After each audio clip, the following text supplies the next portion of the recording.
ब्रेकनंतर पुन्हा स्वागत. राष्ट्रवादीच्या वर्धापन दिनाच्या कार्यक्रमात जयंत पाटलांनी प्रदेशाध्यक्ष पदाच्या राजीनाम्याचे संकेत दिलेत. जयंत पाटलांनी जाहीर कार्यक्रमात केलेल्या वक्तव्यामुळे आता चर्चांना उधाण आलंय. दरम्यान शरद पवारांनी मला 7 वर्ष प्रदेशाध्यक्ष पदाची संधी दिली, आता नवीन चेहऱ्याला संधी द्या अशी मागणी भर कार्यक्रमात जयंत पाटील यांनी शरद पवारांसमोर केली. तसंच यावरती शरद पवार अंतिम निर्णय घेतील असंही त्यांनी स्पष्ट केलंय. त्यामुळे आता शरद पवार आता जयंत पाटलांच्या वक्तव्यावर नेमकी काय भूमिका घेतात याकडे राष्ट्रवादीसह अवघ्या राज्याचं लक्ष लागलंय. दरम्यान जयंत पाटलांनी प्रदेशाध्यक्ष पदावरून राजीनाम्याचे संकेत दिल्यानंतर कार्यकर्त्यांनी जयंत पाटलांच्या बाजूने घोषणाबाजी केली. तर जयंत पाटलांनी सुद्धा यावेळेला कार्यकर्त्यांना शांत बसण्याचं आवाहन केलंय. त्यामुळे एकीकडे राष्ट्रवादीच्या विलिनीकरणाच्या चर्चा सुरू असताना प्रदेशाध्यक्ष जयंत पाटील यांनी केलेल्या सुतोवाचामुळे राजकीय वर्तुळात चर्चांना उधाण आलंय. स्थानिक स्वराज्य संस्थांच्या निवडणुका होईपर्यंत जयंत पाटलांचं प्रदेशाध्यक्ष पदावरती काय राहणार असं शरद पवारांनी स्पष्ट केलंय.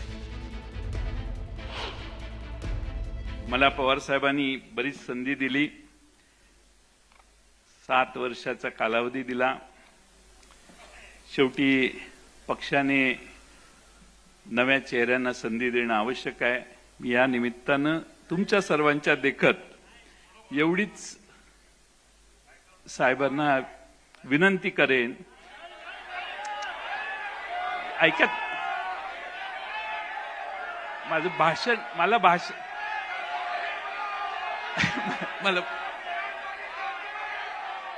आगे बढ़ेंगे, तुम बैठो.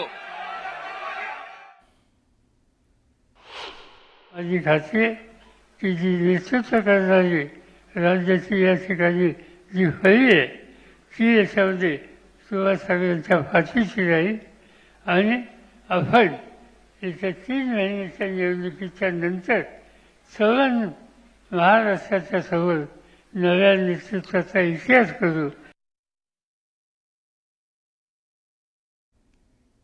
पुढची एक महत्त्वाची बातमी बघूया. जयंत पाटील हे पक्षातील मोठे नेते आहेत. अशा प्रमुख नेत्यांना बढती देत दुसऱ्या राज्यांमध्ये जबाबदारी द्यायला हवी असं विधान रोहित पवारांनी केलंय. जयंत पाटलांनी सांगितलं की तरुणांना संधी दिली पाहिजे, सामान्य परिवारातील व्यक्ती हवी, प्रस्तावित परिवारातील नको. प्रदेशाध्यक्ष म्हणून माझी इच्छा नाही असं रोहित पवार म्हणतायत. तर छोटं मोठं पद घेऊन काम करायला मी तयार असेन असंही रोहित पवार म्हणाले.